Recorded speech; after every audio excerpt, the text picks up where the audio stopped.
আমানতের চাপে কোনো ব্যাংকে টাকা রাখার জায়গা নেই।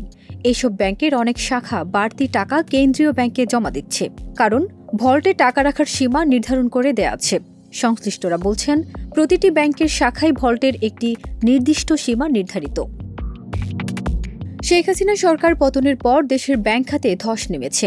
ব্যাংক লুটপাটের খবর রটে গেলে গ্রাহকের টাকা উত্তোলনের চাপ সামাল দিতে পারছে না ব্যাংক কর্মকর্তারা। এমন সময় তার উল্টো চিত্র দেখা যায় কোনো ব্যাংকে। সীমার বেশি টাকা এলে তা কেন্দ্রীয় ব্যাংক বা সোনালী ব্যাংকের চেস্ট শাখায় জমা করতে হয়। সরকার পতনের পর কয়েকদিন নিয়মিত কেন্দ্রীয় ব্যাংক থেকে টাকা নিচ্ছিল ব্যাংকগুলো। দৈনিক চাহিদা মেটাতে অন্য ব্যাংক থেকেও ধার করেছে। তবে গেল 2 সপ্তাহে ব্যাংকগুলো যত টাকা নিয়েছে, জমা করেছে তার চেয়ে বেশি। গত 1 অক্টোবর কেন্দ্রীয় ব্যাংকের ভল্টে জমা হয়েছে ৮,৩33 কোটি টাকা। গত 30 সেপ্টেম্বর তা ছিল ৬,৬৯৩ কোটি টাকা। 19 সেপ্টেম্বর থেকে 1 অক্টোবর পর্যন্ত বাংলাদেশ ব্যাংকের ভল্টে জমা হয়েছে ৮৫,৪৬৮ কোটি টাকা। এসব টাকা ট্রাক ভর্তি করে প্রতিদিন কেন্দ্রীয় ব্যাংকে জমা দিয়ে যাচ্ছে ব্যাংকগুলো। তবে নতুন করে ৮৩,৪৫১ কোটি টাকা ধার নিয়েছে সংকটে থাকা কিছু ব্যাংক।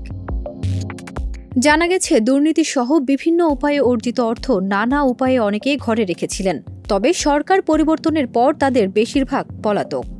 ঘরে টাকা রেখে তাদের কেউ বর্তমানে বিপদে আছেন। ফলে নিরাপদ বোধ না করায় বিভিন্ন উপায়ে তারা ভালো ব্যাংকে টাকা জমা রাখছেন। বাংলাদেশ ব্যাংকের তথ্য বলছে, বর্তমানে নোটস ইন সার্কুলেশন বা প্রচলনে থাকা টাকার পরিমাণ কমে গত 3 অক্টোবর 3,10,000 কোটিতে নামে।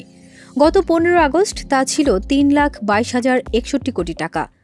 ছাত্র জনতার আন্দোলনকে কেন্দ্র করে টাকা উত্তোলনের চাপ বেড়েছিল ব্যাংকে। তাই ওই সময় মানুষের হাতে টাকার পরিমাণ বেড়েছিল।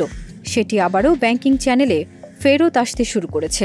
সাধারণত নোটস ইন সার্কুলেশন বা মানুষের হাতে প্রচলিত টাকার পরিমাণ থাকে 2,80,000 থেকে 90,000 কোটি। ফারজানা নিকিতা, দেশ রূপান্তর।